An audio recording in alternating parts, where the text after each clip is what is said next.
Brother. Okay.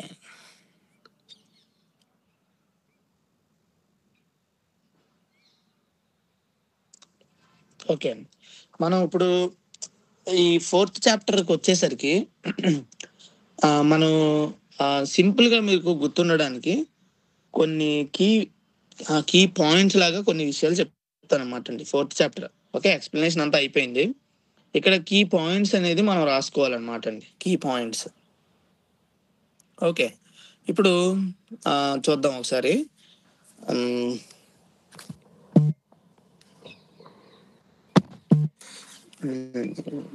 Notes.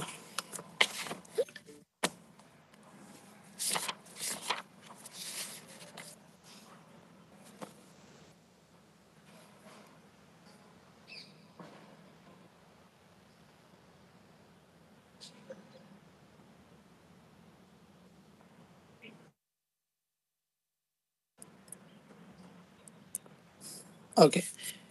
ఇది 2 భాగాలన్నమాట అండి. ఓకే. 4th చాప్టర్ 2 భాగాలండి. 4వ అధ్యాయం 2 భాగాలు. 1-8 వచనాలు, 9-11 వచనాలండి. ఓకే. 1-8 వచనాలు, అలాగే 9-11 వచనాలు. 2 భాగాలన్నమాట అండి. 1-8 వచనాలు ఏంటంటే సింహాసనపు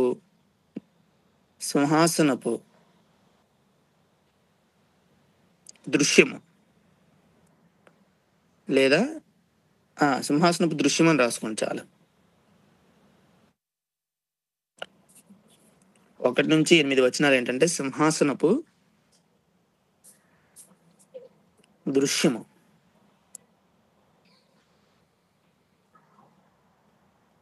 సింహాసనపు దృశ్యం. సింహాసనపు దృశ్యం. 9-11 వచనాలు ఏంటంటే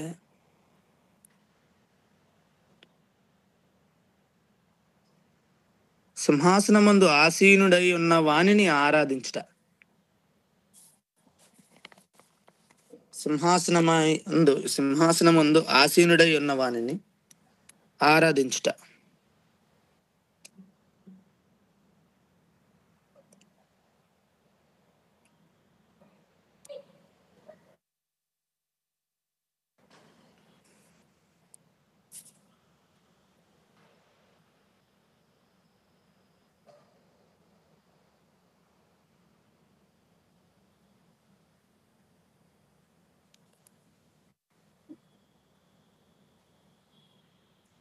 ఓకే.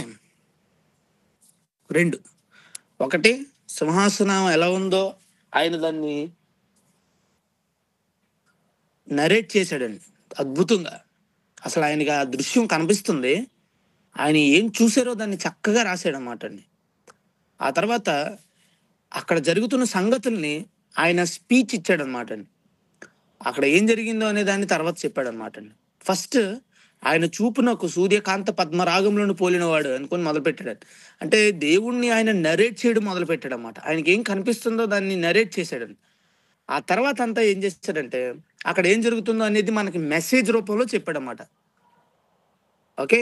మనకి మెసేజ్ రూపంలో దాన్ని ఇవ్వడం జరిగింది. సో స్పీచ్ అనమాట అండి. అది prophetic narration, prophetic speech. So 2 విధాలు. అయితే ఇప్పుడు ఈ 2 భాగాల్లో మనం ఇది మెయిన్, ఇది సరిపోద్దండి. ఓకే. అయితే మనం ఒక డిఫరెంట్ యాంగిల్లో మనం వీటిని రాసుకుందాం. అది ఎలా అంటే ఓకే, నేను కొన్ని కీ పాయింట్స్ చెప్పుకుంటూ వెళ్తాను చూడండి. ఒకసారి మళ్ళీ 4వ అధ్యాయం మొదటి వచనం నుంచి ఒకసారి అలాగా అట్ ఎ గ్లాన్స్ చదువుదామండి. ఓకే. నేను ఆగమన్నప్పుడు కొంచెం ఆగండి. ఎవరైనా నాకు సహకరించండి. ఒకసారి చదవండి. ఈ సంగతులు జరిగిన తరువాత నేను చూడగా అదిగో ఒక నిమిషం. పరలోకమందు ఒక నిమిషం. ఈ సంగతులు జరిగిన తరువాత నేను చూడగా అంటే ఏ సంగతులన్నీ? పైన 2వ అధ్యాయం, 3వ అధ్యాయం, 1వ అధ్యాయం కూడా. ఈ సంగతులన్నీ జరిగిన తర్వాత అంటే ఒక గ్రేటెస్ట్ గ్యాప్ వచ్చిందనమాట అండి. ఓకే. మీరు అది కొన్ని రాసుకోవాలి. ఓ పాయింట్స్ కొన్ని చెప్తాను. అన్ని గ్రేటెస్ట్ అనే పదాల మీద వస్తాయి అనమాట అండి. నెంబర్ 1 ఏంటంటే గ్రేటెస్ట్ గ్యాప్. కొంత సమయం అయ్యిందనమాట అండి. Okay. So number 1 greatest gap. కొంత సమయం గడిచిన తర్వాత, కొన్ని రోజులు గడిచిన తర్వాత, కొన్ని దినాలు గడిచిన తర్వాత ఒక గ్రేటెస్ట్ గ్యాప్ వచ్చిందనమాట అండి. సో ఇప్పుడు మనకి ఏమర్థం అవుతుందంటే, ముందు ఉన్న విజన్కి ఇప్పుడు 4th చాప్టర్లో ఉన్న విజన్కి టైం పీరియడ్ మధ్యలో గ్యాప్ ఉందా లేదా? ఉందండి. ఉంది. ఓకే, ఉంది. ఎందుకు?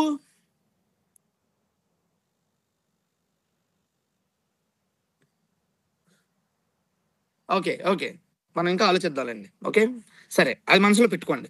కానీ ఒకటి గుర్తుంచుకోండి, 1, 2, 3 అధ్యాయాలు ఒక భాగం, 4వ అధ్యాయం నుంచి 11వ అధ్యాయం వరకు ఇంకొక భాగం. అయితే ఇప్పుడు 3వ అధ్యాయం వరకు ఏమైపోయాయంటే మెసేజెస్ వెళ్ళిపోయాయి, సర్మన్స్ వెళ్ళిపోయాయి, స్పీచ్ వెళ్ళిపోయింది. ఎవరి గురించి? ఎవరి గురించి చెప్పేశాడు? మొదటి 3 అధ్యాయాలు, 2వ అధ్యాయం, 3వ అధ్యాయం ఎవరి కోసం చెప్పారు? సంఘాల గురించి అక్కడున్న సంఘాల గురించి ఆల్రెడీ మెసేజ్ వెళ్ళిపోయింది. ఓకే, మెసేజ్ వెళ్ళిపోయింది. ఇప్పుడు అక్కడున్న సంఘాలు అక్కడ ఏమవుతాయంటే అవి స్థిరపరచబడతాయి అన్నమాట. సరే, ఇంకొక విషయం కూడా మనం ఆలోచన చేద్దాం. అదేంటంటే ఈ గ్యాప్ అయిపోయిన తర్వాత మళ్ళీ ఇప్పుడు సెకండ్ విజన్ అన్నమాట స్టార్ట్ అవుతున్నట్టుగా మనం దీన్ని భావించాలి, దీన్ని అర్థం చేసుకోవాలి. ఇది ఇది ఇది ఇది ఇది ఇప్పుడు మనకు అర్థమవుతుంది అనమాట. 4వ అధ్యాయం నుంచి ఈ గ్యాప్ అయిపోయిన తర్వాత మళ్ళీ మొదలవుతుంది. అంటే దాని అర్థం ఏంటంటే క్రైస్తవులకి ఎంతగా ధైర్యం ఇచ్చినా, ఎంతగా ఆదరించినా, ఎంతగా వాక్యం చెప్పినా ఇంకా ఏదో తెలియని ఒక లోటు, ఏదో తెలియని ఒక భయం. ఎవరిని చూసి? హింసిస్తున్న వారిని సో ఆ రోమా ప్రభుత్వాన్ని చూస్తూ ఒక భయం, ఆ చక్రవర్తులకు భయం, ఆ సింహాసనాల మీద కూర్చున్న వారంటే భయం. వాళ్ళు ఏం చేస్తారో తెలియదు, ఎక్కడ నరికేస్తారో తెలియదు, ఓకే, ఎప్పుడు చంపేస్తారో తెలియదు, ఎలా చంపేస్తారో తెలియదు. ఓకే, వాళ్ళు ఏ పరిస్థితుల్లో ఏమవుద్దో తెలీదు, భయపడుతూ బిక్కు బిక్కు అనుకొని ప్రాణాలు గుప్పెట్లో పెట్టుకొని బ్రతికే పరిస్థితులు అన్నమాట అవి. అయితే క్రైస్తవులు ఎంతమంది చచ్చిపోతుంటే ఒక రకమైన థాట్స్ వచ్చి ఉండాలి వాళ్ళకి. అదేంటంటే అసలు నిజంగా ఉన్నాడా దేవుడు? అసలు నిజంగా ఈ పరలోకం ఉందా? అసలు నిజంగా దేవుడు ఉంటే ఎంతమంది ఎందుకు చనిపోవాలి? నిజంగా దేవుడు ఉంటే మాకు ఎందుకు ఇంత హింస రావాలి? నిజంగా దేవుడు ఉంటే మాకు ఎందుకు ఇంత అగ్ని వంటి మహాశ్రమలు అనే ఒక డౌట్ వచ్చి ఉంటుంది. ఇప్పుడు దేవుడు వారిలో ఉన్న ఆ యొక్క సందేహాలు, వారిలో ఉన్న ఆ సంశయాలు, వారిలో ఉన్న ఆ చింత, వారిలో ఉన్న ఆ యొక్క ఆందోళన, వారిలో ఉన్న ఒక అధైర్యాన్ని, వారిలో ఏదైతే దేవునికి వద్దో వాటన్నిటినీ తీసేయడానికి ఇప్పుడు అసలైన విజన్స్ స్టార్ట్ అయ్యాయి అన్నమాట అండి.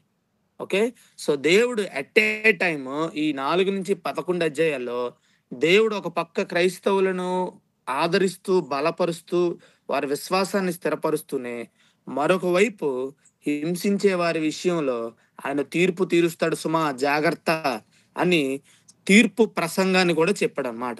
ఒక పక్కేమో వాళ్ళల్లో ఆదరణ పునరుద్ధరణ ప్రసంగంతో పాటు వాళ్ళకి ఇంకేమున్నదంటే వాళ్ళకి ఎవరైతే హింసిస్తారో వాళ్ళకి తీర్పు తీర్పు ప్రసంగం కూడా కనిపిస్తుంది అనమాట. తీర్పు ప్రసంగం కూడా మనకి అది కనబడుతుంది. సో కాబట్టి ఇక్కడ గ్రేటెస్ట్ గ్యాప్ వచ్చిన తర్వాత ఇప్పుడు ఈ 4వ అధ్యాయంలో మనం ఇప్పుడు చదవడం మొదలెడతాం అనమాట అండి.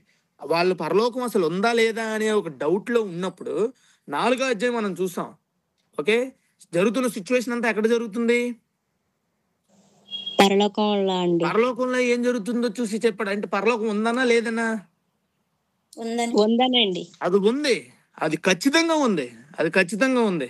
క్రైస్తవులుగా మనందరికీ మన గమ్యాన్ని ఒకసారి గుర్తు చేసేదే ఇగో ఈ 4వ అధ్యాయం అండి. క్రైస్తవులమైన మనందరికీ ఒకసారిగా మన పర్మనెంట్ నివాస స్థలం ఏదైతే ఉందో దాన్ని గుర్తు చేసే అధ్యాయమే ఇదండి.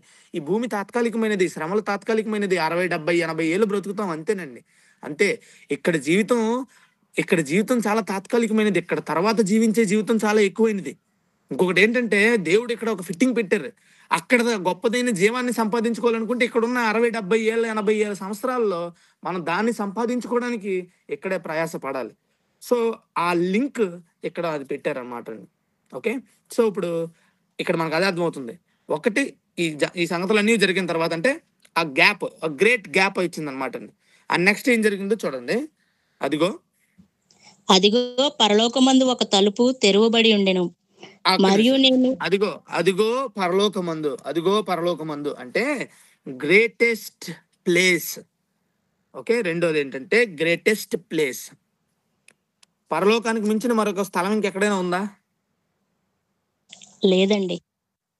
లేదు కదా, ఖచ్చితంగా లేదండి. పరలోకానికి మించి మరొక ప్లేస్ లేదండి. ఎందుకండి దానికి అంత స్పెషల్? దేవునిదండి. అది దేవుడు, దేవుడు ఉంటారు కనుక దానికి ఇది స్పెషల్. అది దేవుంది. ఓకే, ఆయన ఉండే స్థలం అది. సో గ్రేటెస్ట్ ప్లేస్ అక్కడ అక్కడ అదిగో పరలోకమందు, ఆ మాట అండర్లైన్ చేసుకోవాలి. Greatest place. ఓకే, ఇంకో మాట కూడా రాసుకోండి, అది గ్రేటెస్ట్ ప్యాలెస్ అది. అది గ్రేటెస్ట్ ప్యాలెస్ అది. అది ఓకే, అది గొప్పదైన మందిరం అది. ఉమ్, రాజమందిరం అది. ఎవరున్నారు అందులో? దేవుడండి. దేవుడు ఉన్నాడు. ఆయన రాజండి. ఓకే, అది. సో అదిగో పరలోకమందు అంటే గ్రేటెస్ట్ ప్లేస్. ఫస్ట్ ఏంటి? గ్రేటెస్ట్ గ్యాప్, గ్యాప్ అండి. టైం. రెండోది ఏంటి? Greatest place. బ్రాకెట్లో ప్యాలెస్ అని రాసుకోండి, ఇంకా మంచి మాట. ఓకే, పరలోకమందు ఏమైందట? పరలోకమందు ఒక తలుపు తెరువబడి ఉండెను. అది ఒక తలుపు తెరువబడి ఉండను. అక్కడ ఇంకోటి రాసుకోండి, గ్రేటెస్ట్ డోర్. Greatest door. ఇవన్నీ మెటాఫోర్స్ అంటారు అన్నమాట అండి. మెటాఫోర్స్ అంటే మనకి అక్కడ ఉన్న విషయాలన్నీ ఫిగరేటివ్ లాంగ్వేజ్ లో మాట్లాడతారన్నమాట. ఓకే, ఒక తలుపు తెరవబడి ఉండను, greatest door. Okay, so number 1 greatest gap, రెండోది గ్రేటెస్ట్ ప్లేస్, మూడోది గ్రేటెస్ట్ డోర్. నెక్స్ట్ చదువుదాం. మరియు నేను మొదట వినిన స్వరము ఉమ్, బోరధ్వని వలె నాతో మాట్లాడగా వింటిని. అది గ్రేటెస్ట్ వాయిస్. నెక్స్ట్ ఏంటంటే గ్రేటెస్ట్ వాయిస్. వాయిస్ అంటే గొప్పదైన స్వరము, గొప్ప స్వరము, గొప్ప స్వరము, గొప్ప స్వరం విన్నాడండి అతను.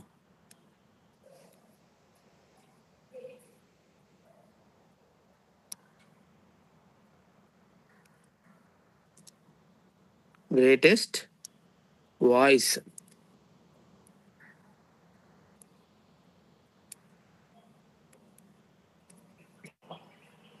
నెక్స్ట్ ఆ మాటలాడిన వాడు ఇక్కడికి ఎక్కి రమ్ము, ఇక మీదట జరగవలసిన వాటిని నీకు కనుపరచెదనెను. అది ఇక మీద జరగవలసిన గ్రేటెస్ట్ అప్రోచ్. గొప్పగా ఆయన సమీపించాడండి ఆ మాట్లాడే వ్యక్తి. Greatest approach.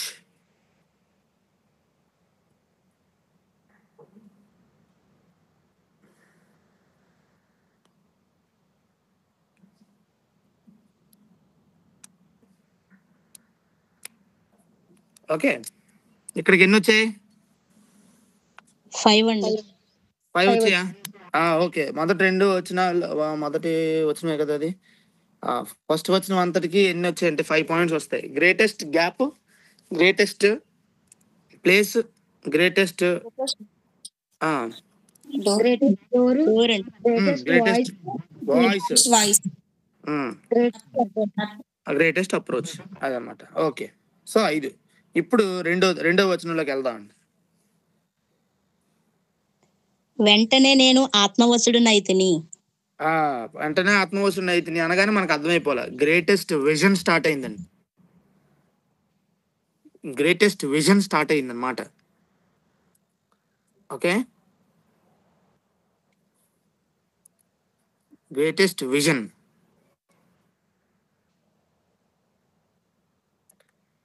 ఇప్పుడు రెండవ వచనంలో వెంటనే ఆత్మవశుడనైతిని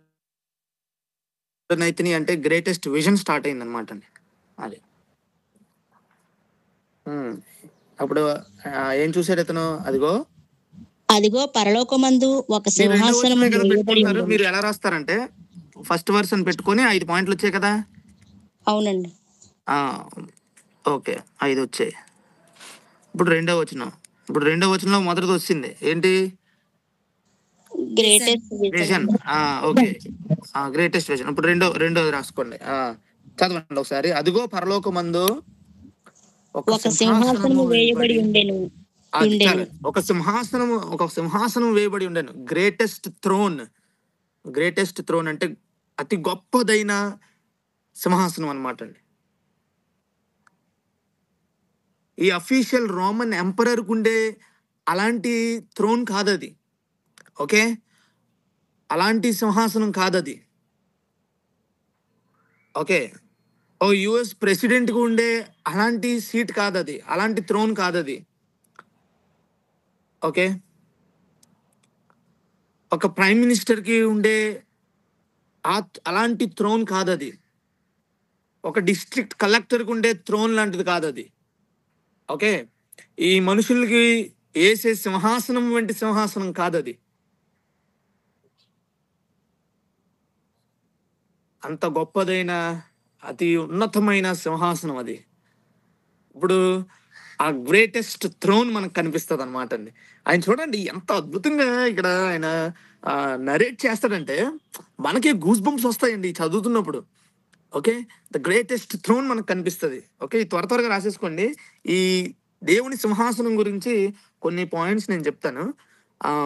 అది మనం నెక్స్ట్ రాద్దాం. అయితే రెండోది ఏంటంటే గ్రేటెస్ట్ థ్రోన్. సో మూడోది సింహాసనమునందు ఒకడు ఆసీనుడై ఉండెను. అది గ్రేటెస్ట్ పర్సనాలిటీ. అది రాసుకోవాలండి. ఆ సింహాసనం మీద కూర్చున్న వ్యక్తి సాధారణమైన వాడు కాదు. Okay,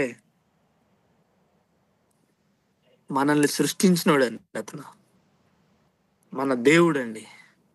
he's our father, eternal father. అదే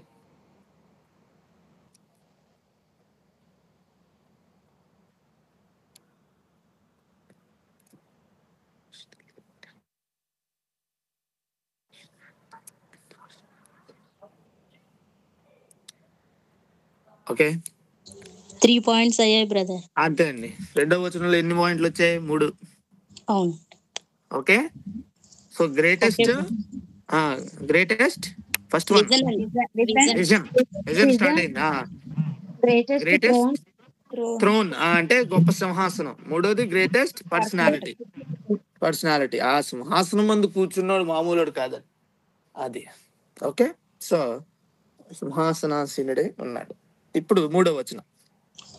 ఆసీనుడైన వాడు దృష్టికి సూర్యకాంత పద్మరాగములను పోలినవాడు,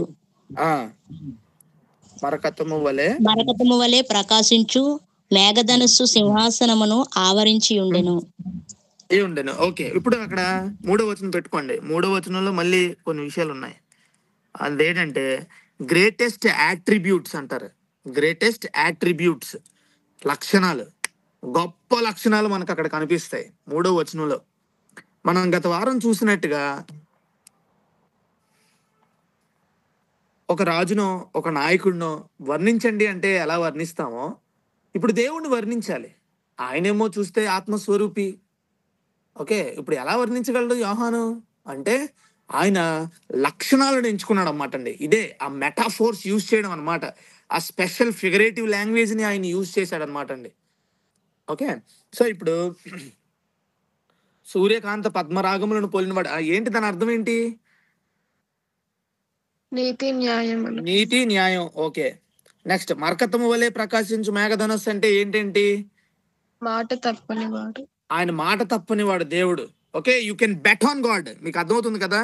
you can bet on God, you can go with God. అదనమాట అండి. కొన్నిసార్లు ఏమవుతుందంటే కొంతమంది ప్రొఫెషనల్స్ ఉంటారు అనమాట అండి. ఓకే, అంటే ఇప్పుడు బెట్ వేయమని నేను చెప్పడం లేదు, ఆ లాంగ్వేజ్ అలా చెప్తారన్నమాట అండి. అంటే you can go for God అనమాట. అంటే ఒక బలవంతుడు ఉన్నాడు అనుకోండి, అడు సింపుల్ గా 100 కేజీలు ఎత్తగలడు. 10 కేజీలు ఏపాటిది? అంతే కదా. ఇప్పుడు 100 కేజీలు ఎత్తగలిగినోడు 10 కేజీలు ఏపాటిది? చేయం ఎత్తి పక్కన పెట్టినట్టు పెట్టేస్తాడండి. అంతే కదా.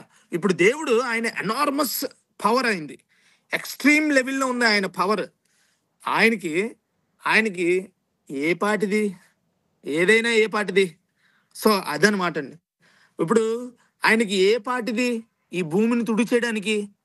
అంతేనా కదా? ఆయనకి ఏ పాటిది ఈ భూమిని అంతం చేయడానికి? ఆయనకి ఏ పాటిది క్రైస్తవుల్ని అణిచివేస్తున్న వారిని ఆయన నాశనం చేసేయడానికి? ఆయనకి ఎంతసేపు అండి? ఆ? ఎంతసేపు? సరే మనం చూస్తాము, ఈ భూమిని తుడిచేయలేదా దేవుడు ఒక రోజు నీటితో? ఎప్పుడు? నోవహు కాలంలో అండి. ఆ, ఆయనకి ఎంతసేపు అండి? ఆయనకి ఎంతసేపు చెప్పండి? అదే నీటిలో ముంచలేదా ఫరో సైన్యాన్ని ఎప్పుడు? ఎర్ర సముద్రంలో. ఎంతసేపు అండి దేవునికి? ఎంతసేపు అండి? అందుకే you can go for God అన్నమాట అండి. ఆయన ఆయనను ఆయన ఆయన చేయలేదంటూ ఏమీ లేదు. సో గ్రేటెస్ట్ యాట్రిబ్యూట్స్, నీతి తప్పుడు, ఆయన న్యాయము తప్పుడు. ఓకే, మూడోది ఏంటంటే ఆయన ఆయన ఆ, మాట తప్పని దేవుడు. నాలుగోది ఏంటి? ఆయన మాట ఇచ్చి నెరవేర్చే దేవుడు. ఓకే, ఆయన నిత్యుడు. ఆయన నిత్యుడు. ఆయన నిరంతరము ఉండేవాడు. ఇక్కడ ఉన్న సింహాసనాల మీద 5 years టైం పీరియడ్. నచ్చితే ఉంచుతాం, లేకపోతే దించేస్తాం. Okay, here we can see the democracy and we can see the theocracy on in the heaven. Okay, theocracy అంటే దేవుని పరిపాలన అని అర్థం అండి. 4th చాప్టర్ అండి. ఓకే, థియోక్రసీ అండి, థియోక్రసీ. ఓకే, సో దేవుని పరిపాలన అని. ఈ భూమి మీద ఉండే పరిపాలన ఎంతకాలం? అతను బ్రతుకున్నంత కాలమే. ఓకే, లేదా 5 సంవత్సరాలే. అది కూడా నచ్చకపోతే అది కూడా నచ్చకపోతే బై ఎలక్షన్ పెడతారు. నచ్చకపోతే ఓకే, ఇంకోటి ఏదో రూల్ ఉంది, అది పెడతారు, తీసేస్తారు, దించేస్తారు. ఓకే, రద్దు చేస్తారు, ఆ పరిపాలన కాలాన్ని రద్దు చేస్తారు, మళ్ళీ ఇంకెప్పుడు ఆ సింహాసనం ఎక్కకుండా చేస్తారు. ఓకే, కానీ దేవుడి విషయంలో అయితే దించగలరు ఎవడైనా సింహాసనం మీద నుంచి?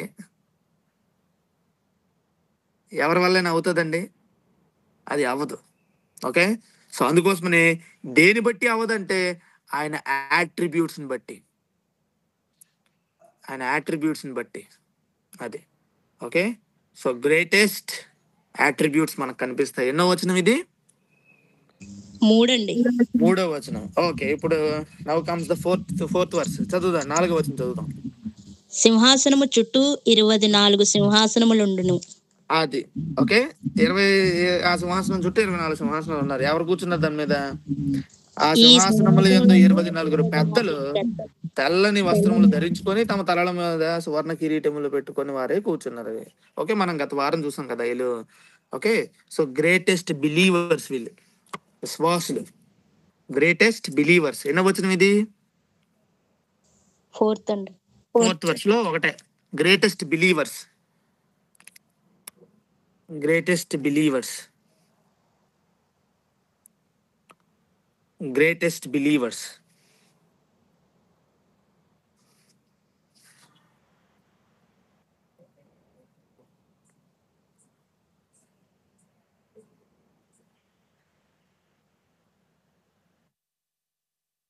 ఓకే, గ్రేటెస్ట్ బిలీవర్స్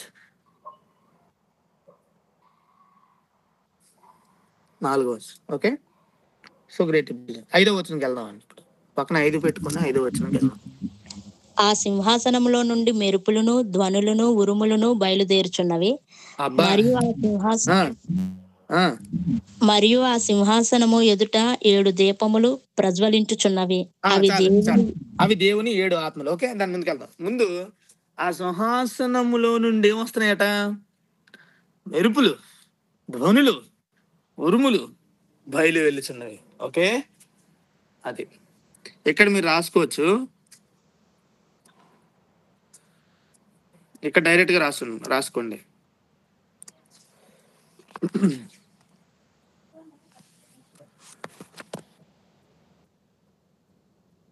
ఐదో వచనం.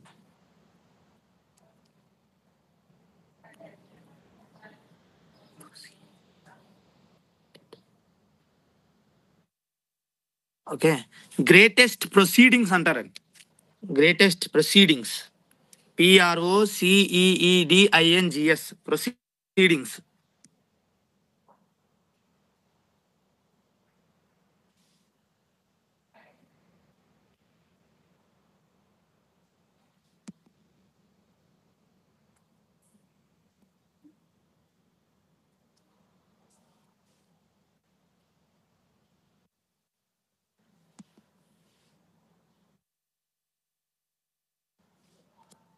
ఓకే,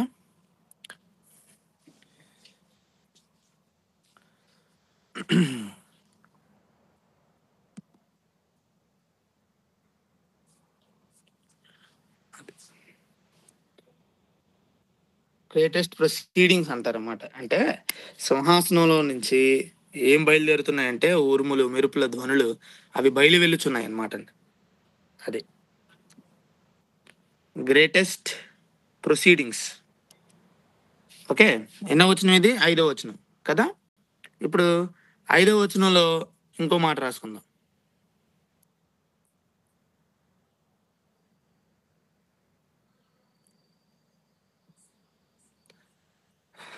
మరియు ఆ సింహాసనం ఎదుట ఎన్ని ఎన్ని ఎన్ని దీపాలు ఉన్నాయి? 7 ప్రజ్వలించుచున్నవి 7 దీపములు ప్రజ్వలించుతున్నాయి. అవి దేవుని 7 ఆత్మలు. ఎవరు ఎంతకీ? పరిశుద్ధాత్మ. సో ద గ్రేటెస్ట్ స్పిరిట్ అన్నమాట అండి. The greatest spirit, holy spirit అని రాసుకోండి. గ్రేటెస్ట్ హోలీ స్పిరిట్ అంటే గ్రేటెస్ట్ స్పిరిట్ అంటే ఇంకా ఆయనే. సో గ్రేటెస్ట్ స్పిరిట్ అని రాసుకుంటే సరిపోద్ది.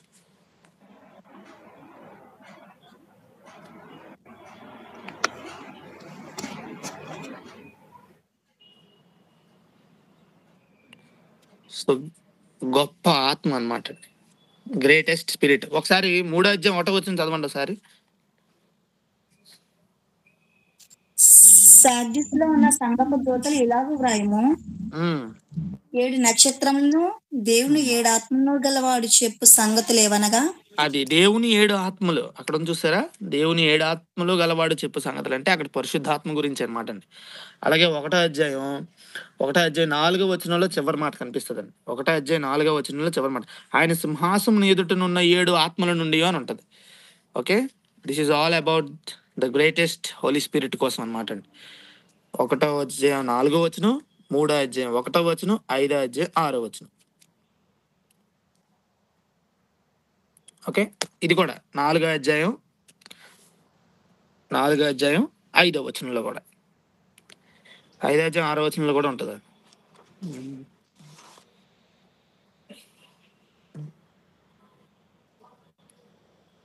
7 ఆత్మలు. Okay, so the greatest spirit అన్నమాట అండి. నెక్స్ట్ 6వ వచనం. మరియు ఆ సింహాసనం ఎదుట స్ఫటికమును పోలిన గాజు వంటి సముద్రములున్నట్టుండెను. ఆ సింహాసనము ఆ సింహాసనమునకు మధ్యను చదవండి. సింహాసనం చుట్టూను ముందు వెనుక కన్నులతో నిండిన 4 జీవులు ఉండెను. ఓకే, చాలండి. ఇప్పుడు అక్కడ చూడండి, మెయిన్ మాట, ఆ సింహాసనం ఎదుట స్ఫటికమును పోలిన గాజు వంటి సముద్రం ఒకటి ఉండేది అని లాస్ట్ టైం చూసాను దీన్ని. ఇది దేనికి సాదృశ్యంగా రాసుకున్నారు?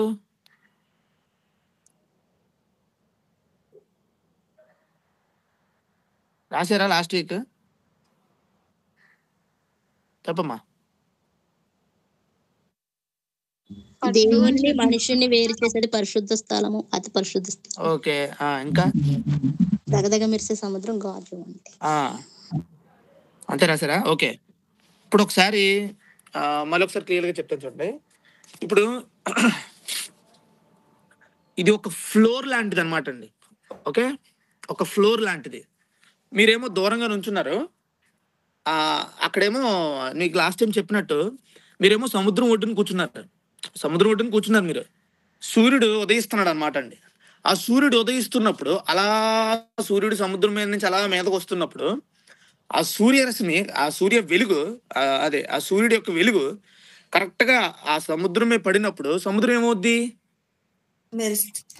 దగదగ మెరుస్తుంది అనమాట అండి. ఓకే, సో అలానే ఈయన దూరంగా ఉండి చూస్తున్నాడు అనమాట. అది మనం దాన్ని అర్థం చేసుకోవాలి. రెండోది ఏంటంటే, ఈయనను ఆ సింహాసనం నుంచి ఈయన కొంచెం దూరంగా ఉన్నాడు అనమాట అండి. ఓకే, ఈయన దాన్ని డైరెక్ట్గా అప్రోచ్ అవ్వలేడు, ఎందుకంటే due to some physical limitations ఉన్నాయి. పైగా రెండోది ఏంటంటే ఇది దర్శనం. మూడోది ఏంటంటే ఈ దర్శనంలో ఆయన చూస్తున్నదని రాస్తున్నాడు, ఈజ్ నరేటింగ్. ఓకే, సో ఆయన నరేట్ చేస్తున్నాడు దీన్ని అంతటిని.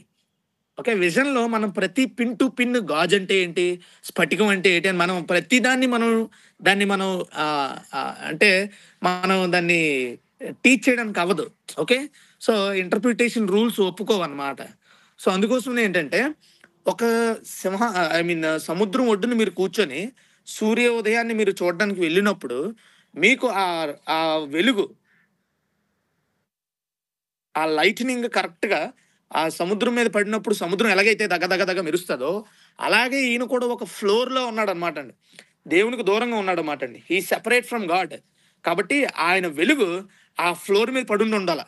అప్పుడు ఆ ఫ్లోర్ ఆటోమేటిక్గా దగ్గ మెరుసుండి ఉండొచ్చు అనమాట అండి. సో అది ఏమై ఉండొచ్చో మనకి పూర్తిగా తెలియదు. కానీ మనం 20 అధ్యాయంకి వెళ్ళి చూసాం. మనం ఎన్నో అధ్యాయం, 21వ అధ్యాయంకి వెళ్ళి చూసాం. అక్కడ ఏమైందంటే సముద్రం ఇకన లేదని ఉంది కదా.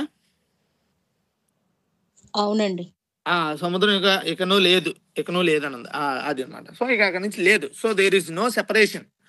ఓకే, పరలోకం కూడా దేవునితో మనుషులతో నివాసం ఉండేని ఉంటుంది అన్నమాట. అది. సో ఈయనకున్న ఫిజికల్ లిమిటేషన్ బట్టి ఆయన దేవుని దగ్గరికి వెళ్ళాడు. రెండోది ఏంటంటే ఇది దర్శనం. మూడోది ఏంటంటే ఆయన దాన్ని నరేట్ చేస్తూ వస్తున్నాడు అన్నమాట అండి. ఓకే, నాలుగోది ఏంటంటే అదొక ఫ్లోర్ లాంటిది అనమాట అండి.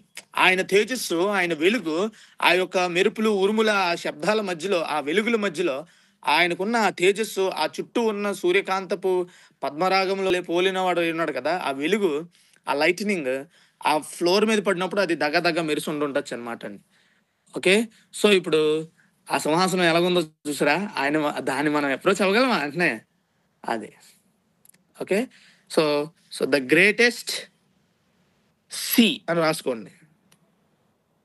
SEAC సముద్రం అన్నమాట. The greatest see.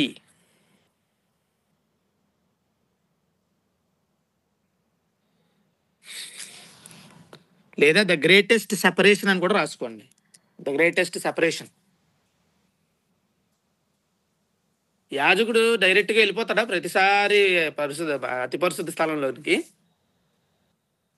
లేదు బ్రదర్. ఒకసారి వెళ్ళాలి. ఓకే, అంటే there is a physical limitation.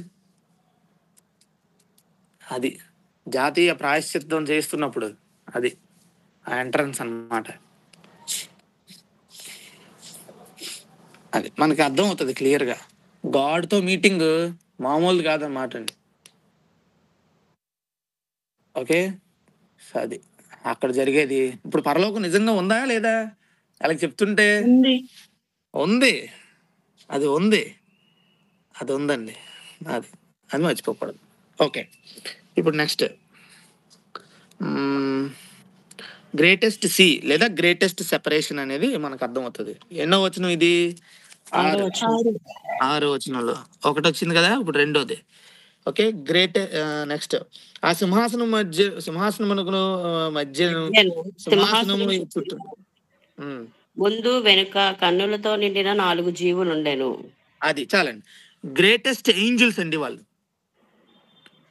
Greatest Angeles అంటే దోతలు అన్నమాట, దేవుని దోతలు వాళ్ళు. ఓకే, మీరు స్పెషల్గా ఒకవేళ పర్సనల్ స్టడీ చేస్తే ఏంజియోలాజీ అంటారు. ఏంజియోలాజీ అంటే దేవదూతల గురించిన శాస్త్రం అన్నమాట. మీరు పర్సనల్గా మీరు స్టడీ చేయాలనుకున్నప్పుడు మీరు దాన్ని స్టడీ చేయండి. ఓకే, ఒకటి గుర్తుంచుకోండి. యెహెజ్కేలు గ్రంథం మీరు చదువుంటుంటే సేమ్ ఫస్ట్ చాప్టర్లో కూడా ఇదే ఉంటాయండి. కానీ అక్కడ ఇంకా ఇన్ డెప్త్ ఉంటాయండి. అక్కడ రథ చక్రాల్లా కనబడుతుంటాయి అన్నమాట అండి. అక్కడ ఆయన దాన్ని చెప్పాలి. అక్కడ ఆయనకు ఇచ్చిన దర్శనం రీజన్ ఒకటే, వాళ్ళకి వచ్చిన రీజన్ ఒకటే. ఓకే, కానీ నరేషన్ స్లైట్ డిఫరెన్స్ ఉంటుంది. కానీ ముఖ్యమైన థీమ్ ఏదేందో అది సేమ్ అండి. మీరు ఎప్పుడు దాన్ని మనం ఏంటంటే మిస్అండర్స్టాండ్ చేసుకోకూడదు. మెసేజ్ సేమే, మనకు రావాల్సిన స్పీచ్ ఒకటే. కానీ అక్కడ నరేషన్లో డిఫరెన్స్ ఉండొచ్చేమో కానీ స్పీచ్ మాత్రం ఒకటే. ఓకే, అది ఎప్పటికీ మర్చిపోవద్దండి. అక్కడ ఎందుకు ఆ స్టైల్లో రాయబడింది యెహెజ్కేలు గ్రంథంలో అంటే అక్కడ దేవుడు వీళ్ళేమో బబులోను రాజ్యంలో ఉంటారు. కానీ దేవుడు అక్కడి నుంచి he wants to come and have fellowship with the juice అన్నమాట. ఎక్కడ? బబులోన్లో. అక్కడి నుంచి ఆయన ఇక్కడ రాబోతున్నాడు అనే విధంగా మనకు అక్కడ కనిపిస్తుంది. ఓకే, సో అది కంఫర్ట్ ఇవ్వడానికి అనమాట. యెహెజ్కేలుకి కంఫర్ట్ ఇవ్వాలి. యెహెజ్కేలుకి పిలుపు ఉంది అక్కడ. ఆ యెహెజ్కేలు గ్రంథం మనం చదువుతున్నప్పుడు ఇక్కడ ఏంటంటే ఇక్కడ 4వ అధ్యాయం ప్రకటన గ్రంథంకి వచ్చేసరికి God wants to comfort all the Christians. క్రైస్తవులందరికీ ఆయన ఆదరణ ఇవ్వాలనుకుంటున్నాడు అన్నమాట ఆ టైంలో. అలాగే క్రైస్తవ సంఘాన్ని హింసించే వారికి ఏం చేయాలంటే తీర్పును ప్రకటించాలనుకుంటున్నాడు అన్నమాట అండి. ఓకే, ఉరుములు మెరుపులు ఆ ధ్వనుల శబ్దాల మధ్యలో ఎందుకు రావాలి, అది ఎందుకు ఎక్స్ప్రెస్ చేయాలి అంటే అదిగో ఆయన యొక్క సన్నిధి అంత అంత పవర్ఫుల్ అన్నమాట. ఎవరైతే తప్పు చేస్తారో నీతిని న్యాయాన్ని ఎవరు తప్పుతారో దేవుడు వారికి మాత్రం ఆయన the day of Lord is near to them అంటే యెహోవా దినము వారికి సమీపంగా ఉందన్నమాట అండి. అది చాలా డేంజర్ అన్నమాట అండి. అది ఎవరైతే సంఘాన్ని హింసిస్తారో the day of Lord is near to them. అది సో యెహోవా దినం అది వాళ్ళకి సమీపంగా ఉంటుందని. సో సో సో దేవునితో మన ఆ, చేయకూడదు. ఓకే, కొంచెం కేర్ఫుల్గా ఉండాలన్నమాట. సో నెక్స్ట్ 6వ వచనంలో మనం చూసాం కదా, గ్రేటెస్ట్ ఏంజిల్స్ వాళ్ళు. ఓకే, ఏంజిల్స్ ఓకే, వాళ్ళ ఏంజలిక్ బీయింగ్స్ అన్నమాట అండి. మీరు ఒకవేళ పర్సనల్ స్టడీ చేస్తే ఏంజియాలజీ అని ఒక సబ్జెక్ట్ ఉంది, మీరు పర్సనల్గా చదవండి. ఓకే, నేర్చుకోండి. చాలా మంచి సబ్జెక్ట్, చాలా మనకి బూస్టింగ్ ఇచ్చే సబ్జెక్ట్ అన్నమాట. ఏంజియాలజీ చాలా బాగుంటుంది. ఎందుకంటే వాళ్ళు ఎంత చేస్తారండి, వాళ్ళు సేవకులైన పరిచారకులే కదండి. ఈ దేవదూతలు గొప్ప పని చేస్తారండి. వాళ్ళు దిగుతూనే ఉంటారు, ఎక్కుతూనే ఉంటారు, మన గురించి రిపోర్ట్లు ఇస్తూనే ఉంటారు. అది సో అద్భుతమైన సబ్జెక్ట్ అది. ఓకే, మనల్ని ఎంకరేజ్ చేస్తుంది, మన స్పిరిచువల్గా మనం బలపడతాం. మనం ఒంటరివారం కాదు, దేవుడి యొక్క పర్యవేక్షణ, ఆయన కేంద్రం మన మీద ఉంది. ఆ ఏజెంట్స్ వాళ్ళు, మన కూర్చున్న రిపోర్ట్స్ తీసుకెళ్లే ఏజెంట్స్ వాళ్ళు. ఓకే, మనకి దేవుడు ఉన్నాడు, మన కోసం పనిచేసే వాళ్ళు ఎంతమంది ఉన్నారు, మన కోసం నిత్యము తిరుగుతూ మీద నుంచి కిందకి, కింద నుంచి మీదకి. మనకు కళ్ళు కనబడవు, వాళ్ళు కనబడరు మనకి. అంతేగాని ఎంత పని అండి వాళ్ళకి, ఎంత వర్క్ చేస్తున్నారండి వాళ్ళు. ఒకసారి జకర్యా గ్రంథం చదివితే మనకు అర్థం అవుతుందండి. ఓకే, ఆ గొంజి చెట్ల మధ్యలో నిలబడి ఉన్న వాని దగ్గరికి వెళ్తున్నారట వీళ్ళందరూ. ఓకే, అక్కడ అద్భుతంగా ఉంటుంది. The angelic beings are always in the control of God. దేవుడు ఏం చెప్తే అది వాళ్ళు చేస్తారు అన్నమాట. సో అది సో ద గ్రేటెస్ట్ ఏంజిల్స్ మనకి కనిపిస్తారన్నమాట. ఇప్పుడు దేవుని సింహాసనాన్ని మోసేవారు వీళ్ళు, అది విషయాన్ని మీరు మర్చిపోవద్దు. ఎవరు వీళ్ళు? దేవుని సింహాసనాన్ని మోస్తున్నారన్నమాట. ఆయన సింహాసనం ఎదుట ఉన్నారంటే ఆయన సింహాసనాన్ని వీళ్ళు మోస్తున్నారు, వీళ్ళు మోసుకొని వెళ్ళాలన్నమాట. ఓకే, అది మర్చిపోవద్దు. నెక్స్ట్ 7వ వచనం చదువుదాం. మొదటి జీవి ఆ, సింహం వంటిది. అది రాసుకోండి. ఈ ఎన్నో వచనం? 7వ వచనం కదా. అవును, 7వ వచనంలో ఫస్ట్ పాయింట్ సింహం వంటిది అంటే గ్రేటెస్ట్ పవర్. గ్రేటెస్ట్ పవర్ అంటే గొప్ప శక్తి. గ్రేటెస్ట్ పవర్ సింహం, గ్రేటెస్ట్ పవర్. నెక్స్ట్ రెండవ జీవి దూడ వంటిది. Greatest service. వాళ్ళు పరిచర్య చేసేవాళ్ళు దేవదూతలు. బలం మామూలు బలం కాదండి, సింగిల్ నైట్ లో కొట్టేశాడు అందరినీ. ఓకే, మొత్తం ఐగుప్తులో ఉన్న ఈ తొలి సంతానం అంతా ఎగిరిపోయింది ఒక్క రాత్రికే.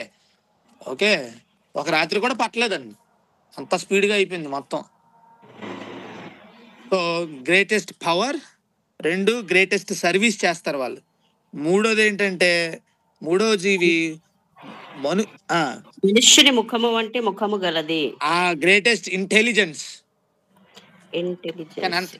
ఇంటెలిజెన్స్ అంటే తెలివితేటలు అనమాట అండి, గొప్ప తెలివితేటలు కలిగిన వాళ్ళు. రెండోది ఏంటో తెలుసండి, ఈ ఇంటెలిజెన్స్ తో పాటు మీరు ఎమోషన్స్ అని కూడా రాసుకోండి. ఎమోషన్స్ కూడా వాళ్ళు అర్థం చేసుకోగలరు. ఓకే, మీకు చిన్న ఎగ్జాంపుల్ చెప్తాను. లోతున్నాడు, లోతు భార్య, లోతు బిడ్డలు. ఓకే, వాళ్ళందరూ రక్షింపబడాలి. వాళ్ళు రక్షింపబడాలనుకున్నప్పుడు ఆ రోజు ఆయన నాశనం చేయాల్సిన పట్టణాలు 5: సొదొమ 1, 2 గొమొర్రా, 3 ఆద్మ, 4 సెబోయిము, 5 సోయరు.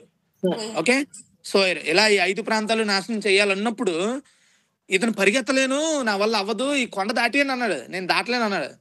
అయితే అప్పుడు ఆ మాట అన్నాడు, సరే అయితే నువ్వు ఇక్కడ ఉండిపో, నిన్ను బట్టి నేను ఏం చేస్తాను. చూడండి ఎమోషన్స్. సరే నువ్వు ఎక్కలేకపోతున్నావు కదా, ముసలోడు అయిపోయావు కదా అంటే వాళ్ళకి తెలుసు, దే నో సంథింగ్. మీరు చూడండి, మీరు ఇంకోటి గమనించండి. ఓకే, యేసుక్రీస్తు వారు శోధింపబడతారు ఎప్పుడు? 40 రాత్రులు 40 ఉదయాలు ఆయన ఉపవాసం చేసినప్పుడు. అక్కడ మీరు చదవండి, సాతానుడు వచ్చి శోధన వెళ్ళిపోయిన తర్వాత ఆయనకి ఎవరు వచ్చారట పరిచర్య చేయడానికి? దేవదూతలు.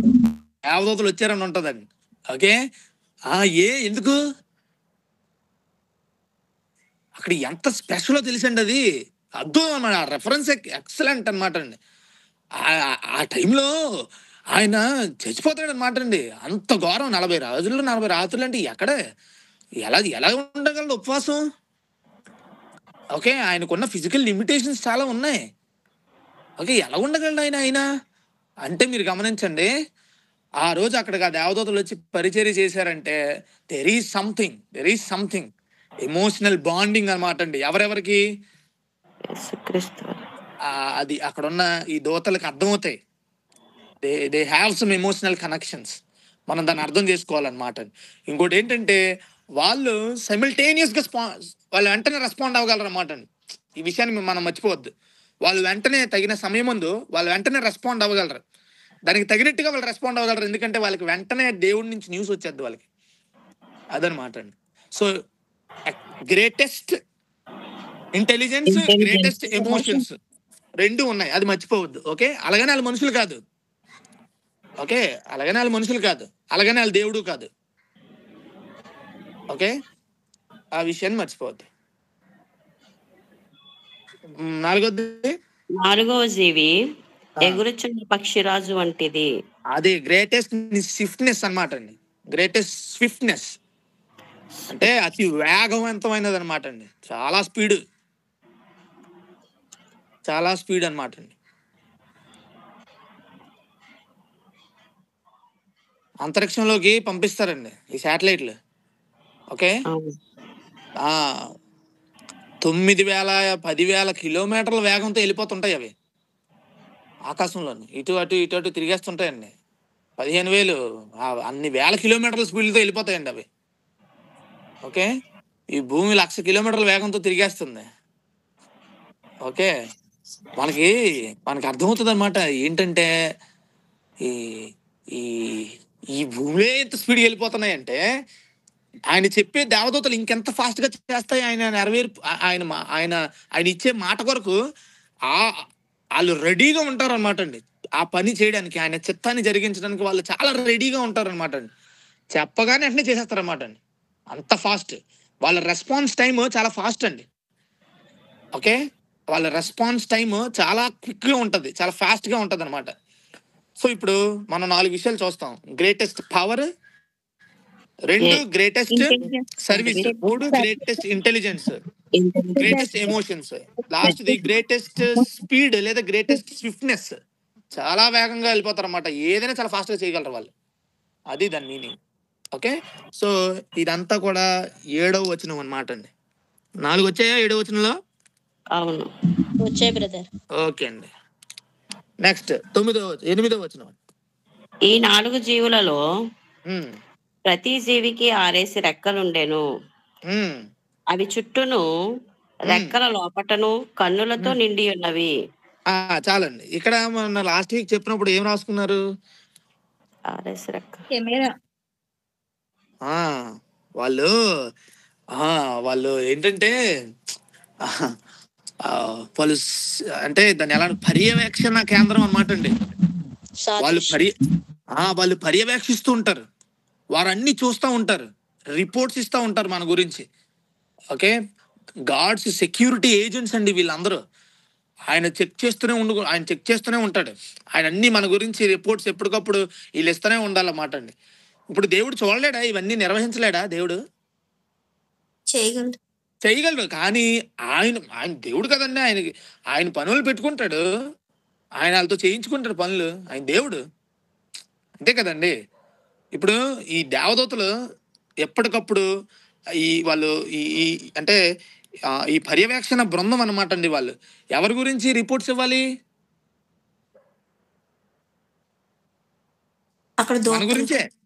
మన గురించి రిపోర్ట్స్ ఇస్తారన్నమాట అండి ఈ దోతలు వెళ్ళి.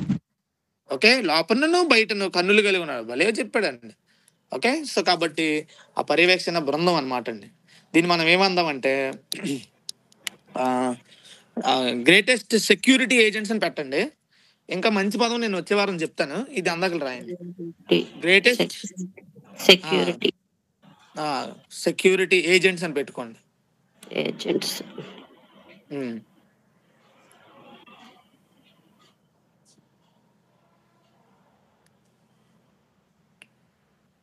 Okay, greatest security agents. Next ఇప్పుడు దేవదూతలు మొదలు పెడతారన్నమాట అండి. చదవండి 8. అవి భూత వర్తమాన భవిష్యత్ కాలములలో ఉండు సర్వాధికారియు దేవుడునగు ప్రభువు పరిశుద్ధుడు పరిశుద్ధుడు పరిశుద్ధుడు అని మానక రాత్రింబగళ్ళు చెప్పుచుండెను. మానక రాత్రింబగళ్ళు చెప్తున్నారు. ఓకే, లాస్ట్ వీక్ ఆల్రెడీ రాసుకున్నారు కదా ఈ రెఫరెన్స్ కోసం. అయితే మీరు ఏం రాస్తారంటే గ్రేటెస్ట్ వర్షిప్ అని రాసుకోండి. దేవదూతలు ఏం చేస్తున్నారు? వర్షిప్. వాళ్ళు వర్షిప్ చేస్తున్నారండి అక్కడ వీళ్ళు. ఓకే, ఆయన సింహాసనాన్ని మోసేవారు వీళ్ళు, ఆయన సింహాసనం ఎదుట ఉండేవాళ్ళు వీరు, వాళ్ళు ప్రేయర్ చేస్తున్నారు. దగ్గరే ఉంటారు కదండి వాళ్ళు. దద్దరిల్లిపోద్దండి ఆయన సభ, ఆయన న్యాయ సభ. డైలీ న్యాయ సభ మీటింగ్లు అవుతుంటాయండి దేవునికి.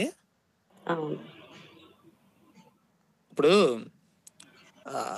ఇప్పుడున్న అధికారులకి మీటింగ్స్ ఉంటాయా? డైలీ ఉంటాయండి. ఫుల్ టైట్ షెడ్యూల్ వాళ్ళకి, టైట్ షెడ్యూల్. ఓకే, 2 years కి 3 years కి 4 years కి షెడ్యూల్ రెడీ అయిపోద్దండి వాళ్ళకి.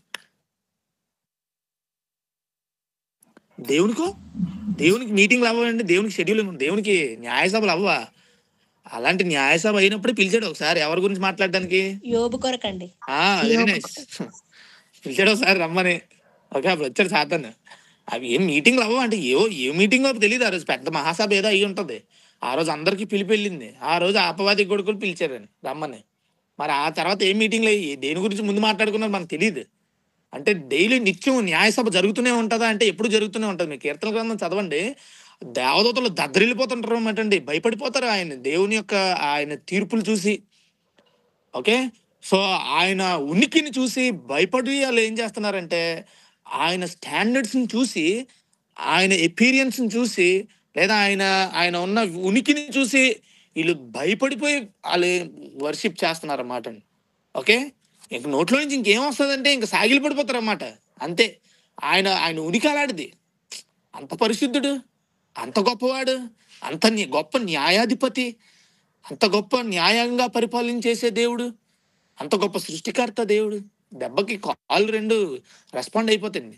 మనం చదువుతాం ఆరాధ్యం యెషయా గ్రంథంలో, 2 దూతలతోనట ఒలి కప్పుకుంటున్నారట, 2 దూతలతోనట ఫేస్ కప్పుకుంటున్నారట, 2 రెక్కలతోనేమో ఎగురుతున్నారట. ఓకే, 2 రెక్కలతో బాడీ కప్పుకుంటున్నారు, 2 రెక్కలతో ఫేస్ కప్పుకుంటున్నారు, 2 రెక్కలతోనేమో ఎగురుతున్నారట. అంటే ఆయన యొక్క తేజస్సు, ఆయన మహిమ అంతా ఇంత కాదు. ఓకే, సో కాబట్టి ఇక్కడ మనకు అదే అర్థమవుతుంది, గ్రేటెస్ట్ వర్షిప్ అనమాట. ఓకే, గ్రేటెస్ట్ వర్షిప్ ఎవరు చేస్తున్నారు? ఈ వర్షిప్ దూతలు. ఓకే, ఏంజల్స్ అన్నమాట, వాళ్ళు చేస్తున్నారు. అంటే 4 జీవులు చేస్తున్నారు. నెక్స్ట్ ఇప్పుడు 9వ వచనంకి వెళ్దాం. ఆ సింహాసనమునందు ఆసీనుడయ్యుండి యుగయుగములు జీవించుచున్న వానికి మహిమయు ఘనతయు కృతజ్ఞతాస్తుతులను కలుగును గాక అని ఆ జీవులు కీర్తించుచుండగా ఏం చేస్తున్నారట వీళ్ళు? కీర్తిస్తున్నారు. Greatest songs. బా, అది చాలండి, రాయద్దు కానీ గ్రేటెస్ట్ వర్షిప్ లోకి వెళ్ళిపోద్ది కదా ఇది. సో వాళ్ళు కీర్తిస్తున్నారటండి ఆయనని.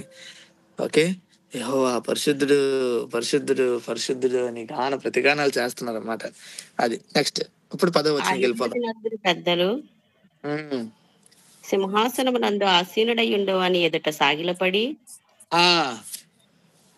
యుగయుగములు జీవించుచున్న వానికి నమస్కారము చేయుచు, ప్రభువా మా దేవా, నువ్వు సమస్తమును సృష్టించితివి, నీ చిత్తమును బట్టి అవి ఉండెను, దానిని బట్టియే సృష్టింపబడిను గనుక నీవే మహిమ ఘనత ప్రభావములు పొంద నరుహుడు అని చెప్పుచు తమ కిరీటములకు ఆ సింహాసనము ఎదుట వేసిరి. అదండి.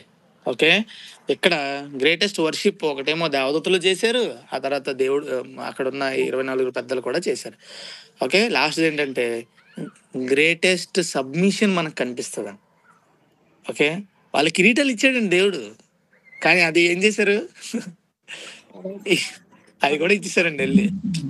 ఆయన దేవుడు చాలా గొప్పోడండి నిజంగా. ఆయన చాలా గొప్పోడండి. మనుషులం కదండి మనం. అది మనకి గర్వం వచ్చేస్తుందండి. కొంత అంటే కొంచెం మంచిగా ఉన్న మనకి నిజమండి. అది అది నిజం. కొంచెం ఏదైనా మంచిది ఉందనుకోండి గర్వం వచ్చేస్తుంది. ఒపోజిషన్ ఉందనుకోండి గర్వం వచ్చేస్తుంది. ఒక బాగా చదువుతాం అనుకోండి దానికి గర్వం వచ్చేస్తుంది. బాగా ఆడుతాం అనుకోండి దానికి గర్వం వచ్చేస్తుంది. మనుషులం కదండి మన. ఆ, కానీ అదే దేవుడైతే ఇప్పుడు దేవుని ముందు ఇది ఎందుకని పనికొస్తుందా? ఆయన అదే చేశారండి. వాళ్ళకున్న కిరీటాలు తీసుకెళ్లిపోయి ఆయన సన్నిధి పాదాల దగ్గర వేస్తారట. బాబు మా జీవితం ఏ పాటిది, మా జీవితం నువ్వు చేసిన కార్యాల ముందు మా జీవితం ఏ పాటిది, నువ్వు నడిపిస్తున్న ఈ నడిపింపు ముందు మా జీవితం ఏ పాటిది, ఎంత గొప్పది, నీ ఉనికి ఎంత గొప్పది అని చెప్పి తీసుకెళ్ళి ఆ కిరీటాలు అక్కడ వేస్తారన్నమాట. సో ఎవర్ గ్రేటెస్ట్ సబ్మిషన్ మనకి కనిపిస్తుంది అన్నమాట. తమ్మును తాము సమర్పించుకోవడం మనకు కనిపిస్తుంది. Okay, so ever greatest submission.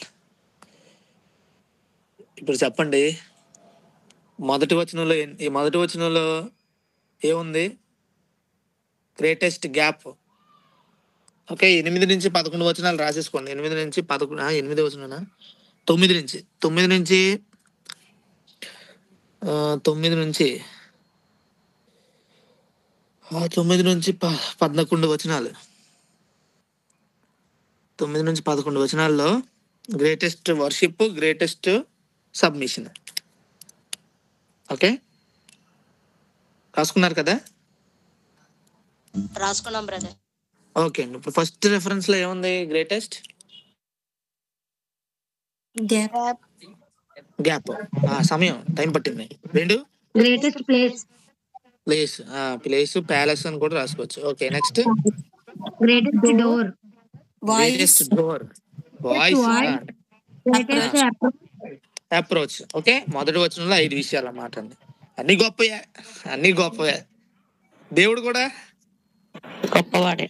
అబ్బా, అలాంటి దేవుడు నిజంగా మన కోసం ఉన్నాడని ఇప్పుడు చెప్పండి, ధైర్యం వస్తుంది రాదండి క్రైస్తవులకి? అక్కడ వస్తుంది బ్రదర్. ఏదైనా ఎదిరించవచ్చు కదా, గ్రేటెస్ట్ గాడ్. ఏదైనా ఎదిరించేస్తామండి. అది ఓకే. ఇప్పుడు చెప్పండి, శోధన ఏ పాటిదండి? ఇంకోటి కూడా ఉన్నాయి. మన ప్రాణం ఏ పాటిది? అది చెప్పడానికే ఇక్కడ మీనింగ్ అదే. ఇక్కడ 4 అధ్యాయులు అదే.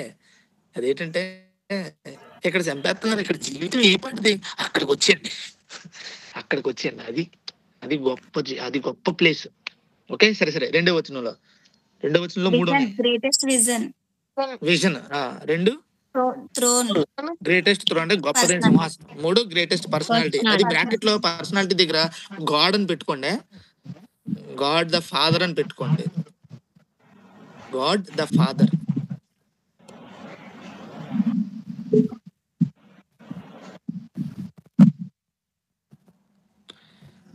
ఓకే, గాడ్ ద ఫాదర్ అని పెట్టుకోండి.